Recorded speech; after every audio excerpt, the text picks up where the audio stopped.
ఆనాడు 1969లో తెలంగాణ కావాలని ఆనాడు తెలంగాణ ఉద్యమంలో పోలీసు తూటాలకు 360 మంది ఆనాడు బలయ్యారు. మరో దఫా 1972లో ఉద్యమం జరిగేది. ఆనాడు ప్రజలు మద్దతు తెలిపారు, కానీ తెలంగాణ సాధించలేకపోయారు. కానీ గౌరవ ఆనాడు ఉద్యమ నాయకుడు కేసీఆర్ గారు తెలంగాణ జరుగుతున్న అన్యాయాన్ని, నీరు నియామకాలు నిధుల కోసం 2001లో ఉద్యమం చేపట్టి ఒకరు బయలుదేరి తెలంగాణ గడ్డ మీద పుట్టిన ప్రతి బిడ్డను ఈ ఉద్యమంలో పాల్గొన్న దిశగా చేసిన మన ఆనాడు ఏకైక నాయకుడు కేసీఆర్ గారు, ఈనాటి ముఖ్యమంత్రి కేసీఆర్ గారు అవునా కాదన్న సంగతి ఇది ప్రజలకు చెప్పాల్సిన బాధ్యత మనపై ఉంది. తెలంగాణ రావడం కోసం ఏదైతే అమర నిరాదేశపడిన సందర్భంలో కేసీఆర్ గారు వత్తుడో, కేసీఆర్ గారు చచ్చుడో, తెలంగాణ తెచ్చుడో అనేది తెలంగాణలో మారు మోగిన సందర్భంలో, విధి లేని పరిస్థితుల్లో, గత్యంతరం లేని పరిస్థితుల్లో ఆనాడు ఢిల్లీ పీఠం కదిలి వచ్చి తెలంగాణ ప్రకటించక తప్పలేదు. తెలంగాణ ప్రకటన కేసీఆర్ గారి పుణ్యం అవునా కాదా ఇది ప్రజలకు చెప్పాల్సిన బాధ్యత మనపై ఉంది. ఏది తెలంగాణ సాధించిన తర్వాత June 2 తర్వాత ఎన్నికలు వచ్చారు. 2014లో ఎవరైతే తెలంగాణ సాధించారో అదే రాజకీయ పార్టీ పోటీ చేయాలని కేసీఆర్ నిర్ణయించుకోవడం, కేసీఆర్ గారు ఆనాడు ప్రజలు పట్టం కట్టిన సందర్భం కూడా నేను మనవి చేస్తున్నాను. ప్రజలు పట్టం కట్టిన తర్వాత ఎన్నో అభివృద్ధి కార్యక్రమాలు, ప్రజా సంక్షేమ కార్యక్రమాలు చేపట్టి దేశానికే ఆదర్శంగా నిలిచిన మన గౌరవ ముఖ్యమంత్రి కేసీఆర్ గారు అవునా కాదన్న సంగతి కూడా మనం చేస్తున్నాం.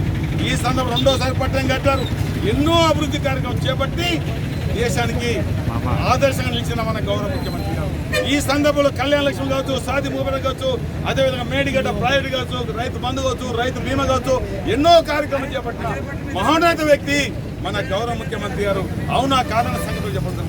ఈ రోజు జెండా పడిగా ఢిల్లీ పీఠంలో దేశ రాజధానిలో తెలంగాణ భవన్ కి మన ముఖ్యమంత్రి గారు పూజ చేస్తున్నాడు.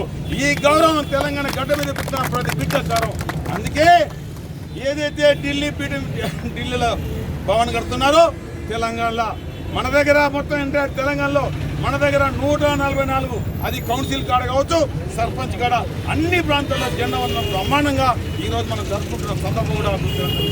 ఈ సందర్భంలో మీకు మనవి చేస్తే ఈరోజు ఇన్ని అభివృద్ధి కార్యక్రమం చేస్తుంటే, ఇన్ని సంక్షేమ కార్యక్రమం చేస్తుంటే పని లేని వాళ్ళు, పనిపాట లేని వాళ్ళు, తెలివి తక్కువ ఉన్నవాళ్ళు, అది బీజేపీ పార్టీ కావచ్చు, అది కాంగ్రెస్ పార్టీ కావచ్చు, వారు మాట్లాడిన తీరును ఏ రకంగా మాట్లాడుతుందంటే నోటికి ఇష్టం వచ్చినట్టుగా, ఏదైతే అనరాని భాష, అనరాని మాటలు మాట్లాడుతున్నా అది బీజేపీ కాంగ్రెస్ కు భవిష్యత్తులో గుణపాఠం చెప్పాల్సిన బాధ్యత ఈ తెలంగాణ గడ్డ మీద పెట్టిన ప్రతి బిడ్డపై ఉన్న సంగతులు చెప్పబడుతుంది. మనకు అలాంటి భాష మనకు అవసరం లేదు, అలాంటి సంస్కృతి మనకు అవసరం లేదు. గౌరవ తెలంగాణ రాష్ట్ర సమితి అధ్యక్షులు, గౌరవ ముఖ్యమంత్రి వర్యులు కల్వకుంట్ల చంద్రశేఖరరావు గారి ఆదేశానుసారం గౌరవ శాసనసభ్యులు ప్రియతమ నేత నడిపెల్లి దివాకర్ రావు గారి నాయకత్వంలో ఈ నియోజకవర్గంలో జెండా పండుగ కార్యక్రమాన్ని పండగ వాతావరణంలో జరుపుకోవడం టీఆర్ఎస్ కుటుంబ సభ్యులకే కాకుండా తెలంగాణ రాష్ట్ర వ్యాప్తంగా ఉన్నటువంటి నా సోదర తెలంగాణ రాష్ట్ర వ్యాప్త ప్రజలందరికీ పండగ దినంగా భావిస్తూ ఏదైతే దసరా, దీపావళి, సంక్రాంతి, రంజాన్, క్రిస్మస్ ఉన్నదో అవన్నిటికీ ధీటుగా జెండా పండుగ కార్యక్రమం నిర్వహించుకున్నాం.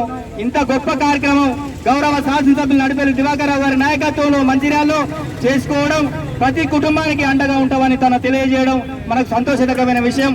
స్వతంత్ర భారతదేశం 75 సంవత్సరాలు వచ్చిన తర్వాత ఒక దక్షిణ భారతదేశంలో తెలంగాణ రాష్ట్ర సమితికే ఒక తెలంగాణ భవన్ కట్టే అధికారం ఆవశ్యకత ఏదైతే గౌరవ కేసీఆర్ గారి నాయకత్వంలో అక్కడ వచ్చిందో దానికి శుభసూచకంగానే ఈ జెండా పండుగ నిర్వహించుకోవడం. ఒకప్పుడు సమాఖ్య పాలనలో కానివ్వండి, ఢిల్లీ పెద్దల నాయకత్వంలో కానివ్వండి, వాళ్ళు అడుగుజాడులో చెప్పు చేతుల్లో నడిచినటువంటి తెలంగాణ రాష్ట్రం స్వరాష్ట్రం సాధించుకున్న తర్వాత ఆత్మగౌరవంతో బతుకుతుందని నిదర్శనమే ఇలా ఢిల్లీలో తెలంగాణ రాష్ట్ర భవనం నిర్వహించుకోవడం. దానిలో భాగంగా ఈ రోజు జెండా పండుగ నిర్వహించడమే కాకుండా తదుపరి రేపటి నుంచి పట్టణ కమిటీలు కానీ గల్లీ నుంచి రాష్ట్ర స్థాయి వరకు కమిటీలు నిర్వహించుకునే కార్యక్రమం గౌరవ కేసీఆర్ గారు సూచించినట్టు గౌరవ శాసనసభ్యుల నాయకత్వంలో గౌరవ విజితన్న గారి ఆదేశానుసారం ఒక కమిటీ వేసుకొని ప్రతి వార్డులో తిరిగి ఎవరైతే పార్టీకి కష్టపడుతుండ్రో, ఎవరైతే పార్టీకి వెన్నదండగా ఉంటుండ్రో, ఎవరైతే నాయకునికి అండదండలుగా ఉంటుండ్రో వాళ్ళందరినీ గుర్తించి ఒక కుటుంబ సభ్యుడిగా టీఆర్ఎస్ కుటుంబంలో కలుపుకునే విధంగా ముందుకు పోతున్నాము.